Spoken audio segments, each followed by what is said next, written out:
a lot of people have been asking me how I do so well at shows. And more specifically, how I get my pitch so on point and what my pitch is.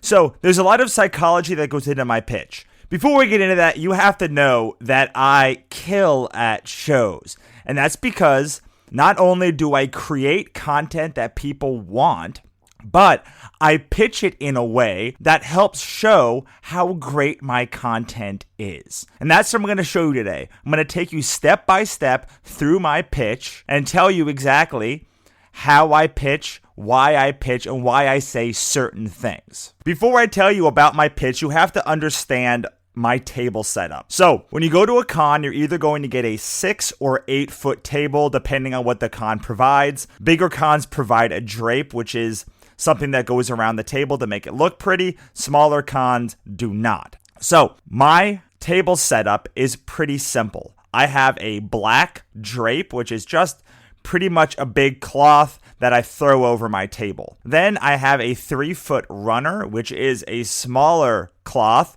that goes down the middle of my table. It's green. It has our logo all over it. It's fabulous. Then in the middle of that green, on one side, I put Ichabod Jones Monster Hunter, our first book. And behind that, where you can still see, I put My Father Didn't Kill Himself, which is my second novel. On the other side of that green, but still on the green, I put Katrina Hates the Dead, or Katrina Hates Dead Shit, in the front. And then in the back, I put my book that I write and draw, Gherkin Boy. Now, that's very important to my setup. In the middle between those two pieces, I have buttons and sketch cards. I have all our promo material. Just have a bunch of stuff that's freebies or cheap bees. But that's not all. On the left side of our table, in the black, is all of our all ages stuff. And that is our book, The Little Bird and Little Worm. It's my first novel, Gumshoe's Case of Madison's Father. It's our new book, I Can't Stop Tooting a Love Story. And that's very important because when someone comes up with a kid, I can tell them the black is all kid-friendly and pitch them just the kid-friendly stuff. Or if they don't have a kid, I can go into my main pitch. So the way that I set up my booth is very, very important to this buyer psychology workflow that I'm going for when someone comes to my table. I want to guide them around my table so I can see their eyes light up and give them the appropriate material that has the highest chance of them buying. And what's really important about this is I put my heavy hitters in the front. These are the ones that hit home runs over and over and over again. Then I put my utility players in the back and on the sides. The ones that not everyone's gonna like, the ones that don't sell as much, but the ones that can really attract a die-hard audience for people that don't like either of our heavy hitters. So the first step to my pitch is the most important, and it's to get people to stop at your table.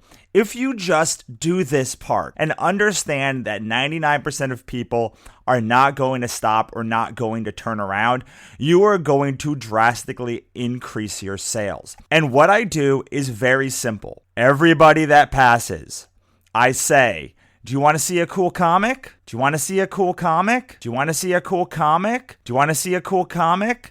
I literally say it 1,000 times a day. Sometimes I switch it up. I say, do you want to see some cool shit? Do you want to see something cool? It almost doesn't matter what it is as long as you are engaging with that audience, because a certain amount of them are going to turn around and say, all right, what you got? When we first started and I didn't have a lot of books, what we did was a thing called free crappy drawings, which we literally just said, you want a free crappy drawing? You want a free crappy drawing? You want a free crappy drawing? And people would come over, and just by engaging with them, it increased our sales of our books dramatically. So that's part one. This next part is intended to make them say yes to something very small. They just want to make a very small choice. Buyer psychology and sales says that if you can get people saying yes, yes, yes enough times, they are going to buy. Every time they say yes, they're more likely to buy. So I want them to say yes as many times as possible at that beginning. So I ask them a very simple question. Do you like girls that kick ass or psychological mindfucks? The people that stop, about 80% of the time they laugh, which is great because if you can get them laughing, then you're making a connection with them. But all I want them to do is basically make a choice. I point to Katrina Hates the Dead and say, do you like girls that kick ass? Then I point to Ichabod and say, or psychological mindfucks.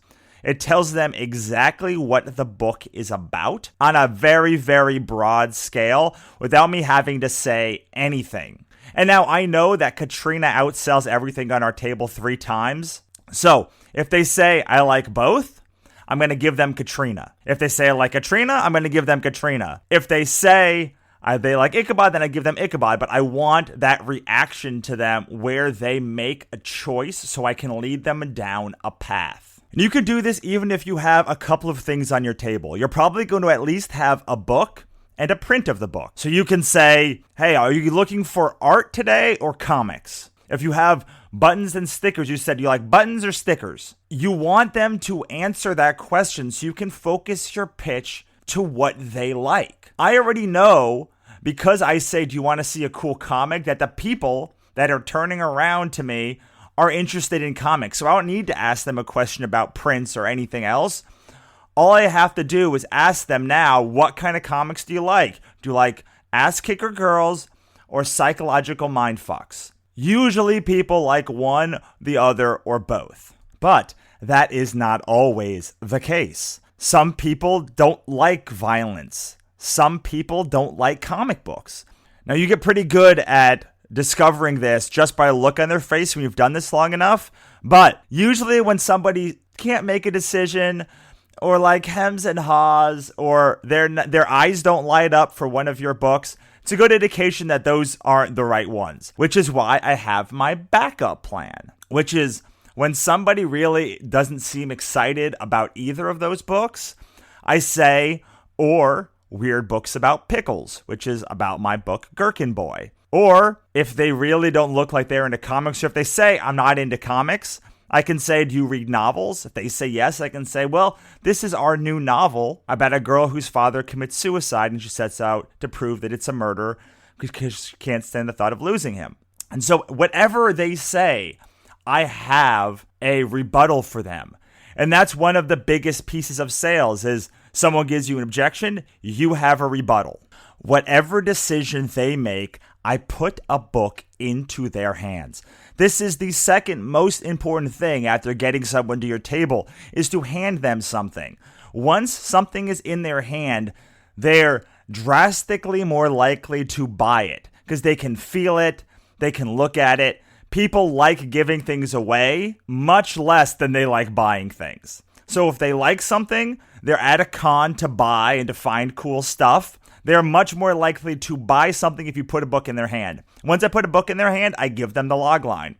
If it's Katrina Hates Dead shit, this is about a girl who gets sick of living during the apocalypse. She sets out to hell to kill the devil.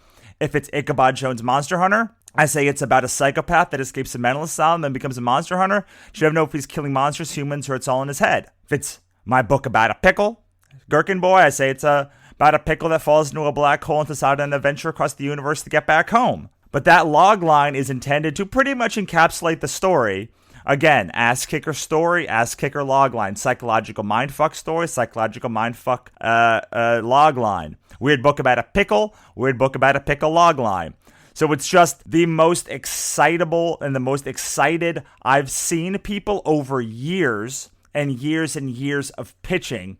I've refined these log lines down so I can say them off the cuff, literally whenever. I've tried hundreds of them before, hundreds of little options and hundreds of little changes, and I found the one that worked for me. So these log lines are not something that's going to happen tomorrow, but you can sort of try 5 log lines at a con and then whittle down the one that works best and whittle down the one that works best until you have the wording perfect to give you the best chance of engaging your reader. So now I've given them the log line and they're reading the book. And while they're reading it, I vacillate between being silent and giving them interesting facts and asking them questions. I ask them questions, things like, what do you think? How's the art? Is this something that you think you'd like? You know, little nuggets that I have developed over the course of a long time. I try not to ask too many. What I want to do is get them more excited. So one of the things that I know is super exciting for people is finding undiscovered artists.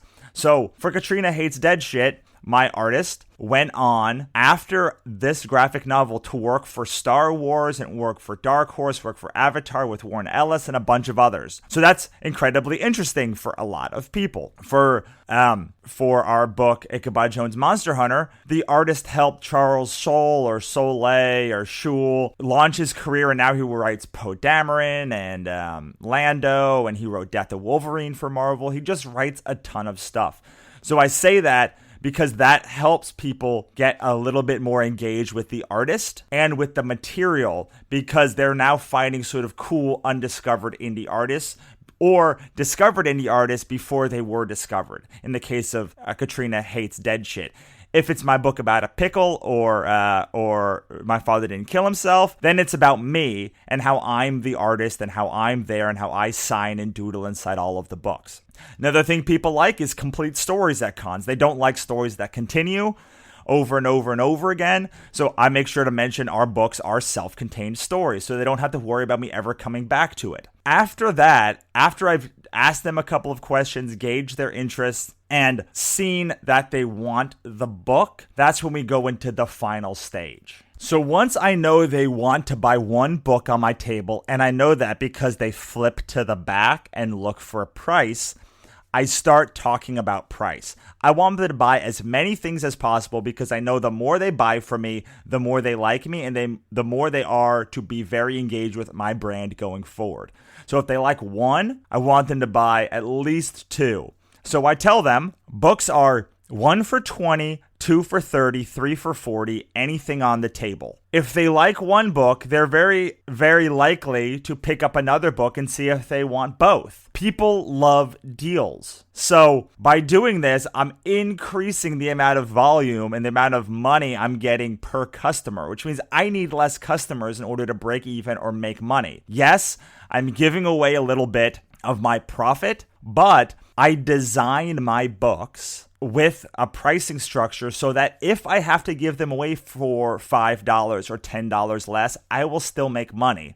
And this goes into the psychology of pricing your products and all of that other stuff. You need a hefty enough and a healthy enough profit margin that if you need to bundle, you need to drop your price down for somebody, you can still make money. May not be the maximum amount of money, but just like any store, any retail store ever, they are going to drop their price down because they know people like deals.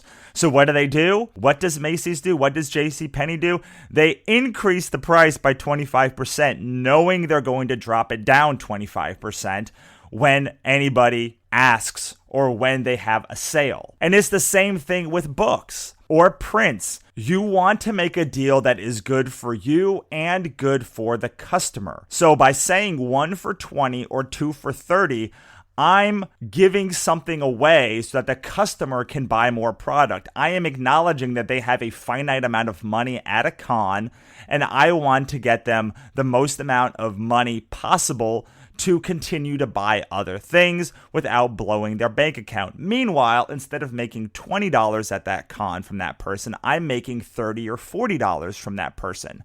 Now, if I know my numbers and I know that at a con I'm only going to make 100 people buy from me, I need to maximize the amount of money that each of those people are spending. And so I am going to bundle things. I'm going to increase the price more than my bottom line. And some people are going to pay the full $20.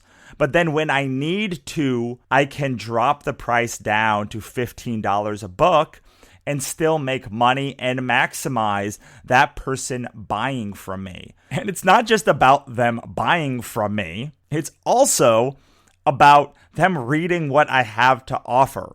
And if you only buy one book from somebody, there's a very good chance that I'll see you back next year and you won't have read my book. I see it all of the time. I see people that have bought my book and I see them a year later and they still haven't read it.